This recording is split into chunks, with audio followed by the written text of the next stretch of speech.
than we've seen before from Pedrushna. Her biathlon is good when it comes to shooting. It was less good last season on the skis. Looks like she's picked that pace up to stay with, of course, Domracheva. How could you forget? Early season names. This technical section here, fairly fast, not a difficult corner, but you need to have your balance right over your skis. Solomdahl looking very, very solid. She had a good season last year, played a major part in many of the relays. In fact, helped Norway to win the gold medal in the World Championships. Finished 13th in the overall World Cup, up against Vilikina, who finished in 11th place. So those two women fairly well matched, and Dorin, who lies in third at the moment, was the best of all of them, incidentally. Dorin now 26.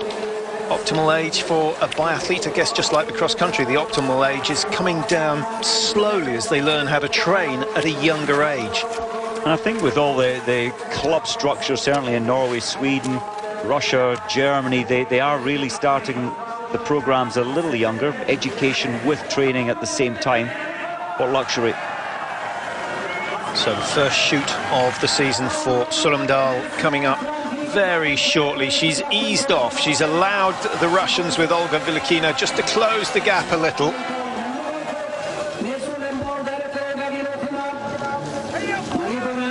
One corner to go. All she needs to do at this stage is make sure of the 5 targets. Well, that's how much ammunition has been used in the last hour and a half or so with all the warming up.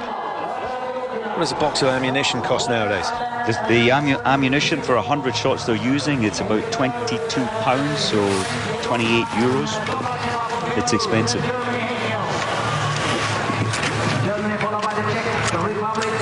So with the lack of snow, it's good to see that every range has to have at least half a metre drop down from the firing point. So Norway nearest the camera, and a slow start for Solomdahl. She's working from left to right, and we've got Vilikina of Russia working right to left, but she just pushes the pace a little bit too fast. Misses number 5. Dorin of France, 5 out of 5. Great shooting, and showing what the French have been so good at over the years. Poland keep themselves in the running for a possible podium finish with Magdalena Guizdon going clear. The Polish women are a little bit better than the Polish men over the last couple of seasons, so I think no surprise to see them doing so well. Belarus with Domracheva goes 5 out of 5. She could be in top spot come the end of this second leg, and having a little bit of a nightmare is Solomdahl, but that is the Norwegian way. Make the mistakes early on and rely on your strongest skier to pull them through at the end. The psychology in this sport, it's amazing. Solomdahl was in first, now she's going to be, what, 26 seconds behind. The pressure was on her, she felt that pressure, and it cost her to miss her 2 first shots, and then she had to hand feed the extra rounds. You're allowed 3 spare rounds in the relay races for prone and for standing. Are you saying that the pressure is now off, that she's dropped down into 7th, or does the pressure mount because she's let herself and the team down? She's going to be going through a number of stressful thoughts at the moment, that yes, I've let the team down, I was leading, I'm now, what is she, 27 seconds behind. So yes, all of that emotion is going through her mind. She'll try and put it aside to say, okay, I'll just do my own race into the stand and try and get 5 out of 5. Oh, 3 misses for Sweden on this occasion, and that's a really disappointing result for Stromstedt. Bjorn Ferry and Freddie Lindström, who are 2 class acts waiting to go on legs 3 and 4, will be disappointed. They'll be watching that, and there's a groan from the stadium. Now Sweden have 2 rounds left and 2 targets remaining. No more mistakes can be afforded. Well, we'll keep you updated on their performance. You might have heard the groan. That tells you all you need to know. And Sweden are dropping out of contention early on in this second leg. France, Russia, the 2 leading teams. Now the French may be regretting not putting in their strongest men, but Jean-Guillaume Berthix and Alexis Boeuf, they're pretty competent biathletes. They've been in pressure situations before. A good opportunity for them to prove that France isn't just about the 2 four-card brothers. Well, it is. It gives them that opportunity, and often in the relay, because you're allowed 3 spare rounds, it can take pressure off. If a biathlete if he's slightly weaker or she is slightly weaker on the range, you can relax that little bit more. You've got a safety buffer zone of 3 spares.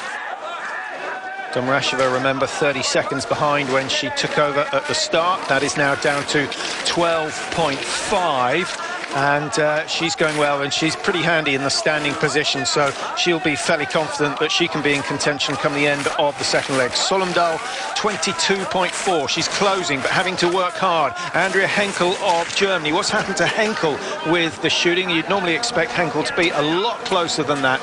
But looks to me the so shooting, far she's gone clear, so it's the skiing that's letting Germany down at the moment. Welcome back. This is the leading group in the mixed relay. Second leg, we're halfway through. They're coming down towards the stadium for the second shoot. France, Russia, Poland and Belarus are the 3 leading teams. Germany in 5th position now with, in fact, mistaken identity there. There's Andrea Henkel just going around the top of the course. She's still down in 7th position. And it is the Czech Republic who've got a suit that looks a little bit like the Germans. Now, no mistaking the French suit. Black and yellow, just like their cross-country skiers and just like they wore last year. I think we're looking at France now, but I think the Czech Republic team, Patrick, this is a wonderful team. The 2 women, maybe the weaker part of the quartet, and they really have put it together well for Schlesinger and Moravec, taking the last 2 legs. Yeah, the old guard bringing up the rear. Schlesinger, wasn't that many years ago that he was a newcomer to the team, but he's very much the veteran in the team now.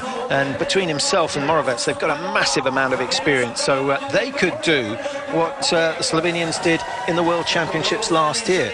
And I wonder how many pub quizzes that question's been in. Who crossed the line first in the mixed relay in the World Championships and finished up with a silver medal? It's never happened before, has it? Yes, awarded time back, wasn't it? The Norwegians were the team to benefit. A target that didn't go down for Bjorndalen was deemed a hit. And there's a could prove an expensive miss for Bilikina.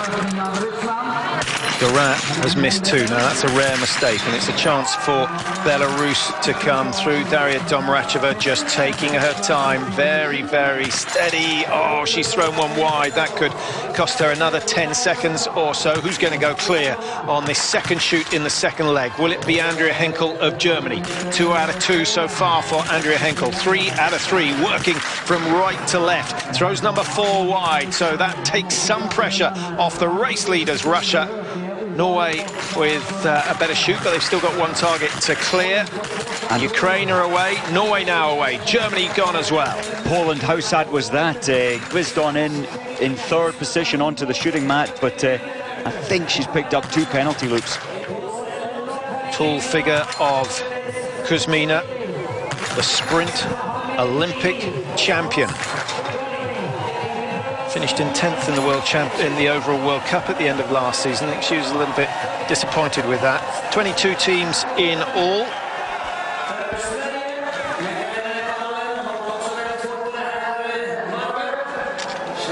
Switzerland, that was team number 20 on the range, with Selina Gasperin, the second of the sisters. So, the top 9 teams separated now by almost a minute. Russia, France, Belarus are 30 seconds apart. The Russians have done good work so far. And Mike, they, as we mentioned at the top of the programme, they won the Mixed Relay World Cup last year. They've started in fine fashion. Most of the relays, mixed relays last year, were won with just 5 misses and no penalties. World Championships was slightly different. Yes, you have to, in any biathlon race, you need to be, and especially in the relays, you need to be fast on the range, so you need to be shooting in under 30 seconds, your 5 shots, so you can quickly hand feed any spare rounds, which takes between 8 and 11 seconds. You can guarantee as few penalties as possible, then it really does move your team forward, like Slovenia at the World Championships in February in Ruhpolding.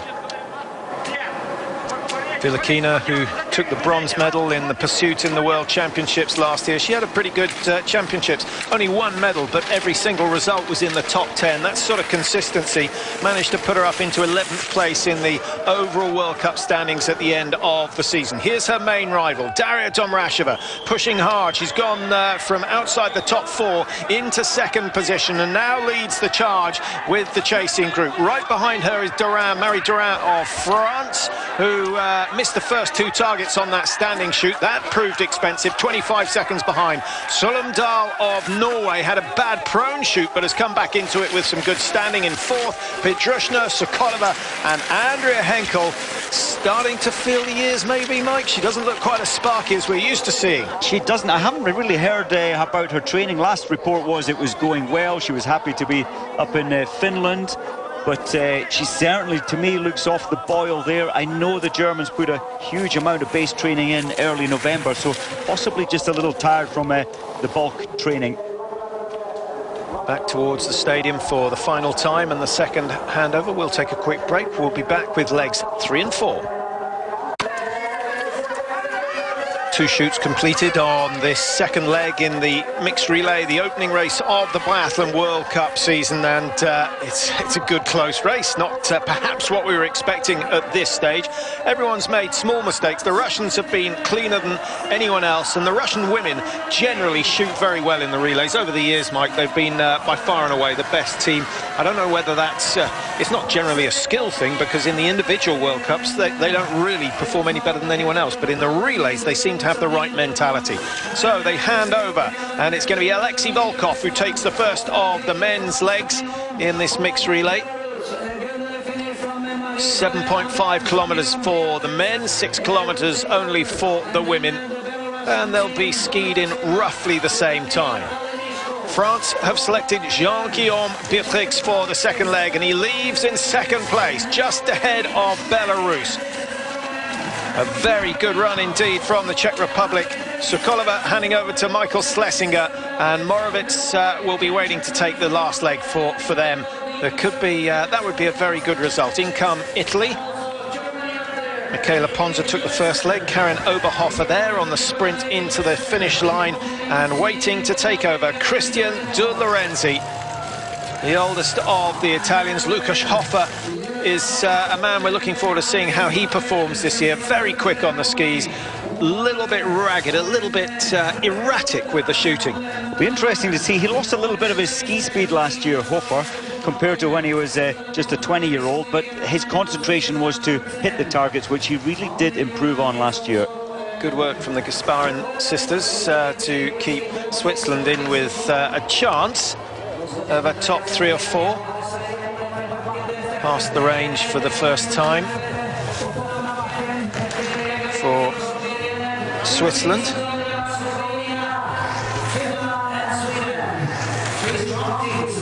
Benny Bega.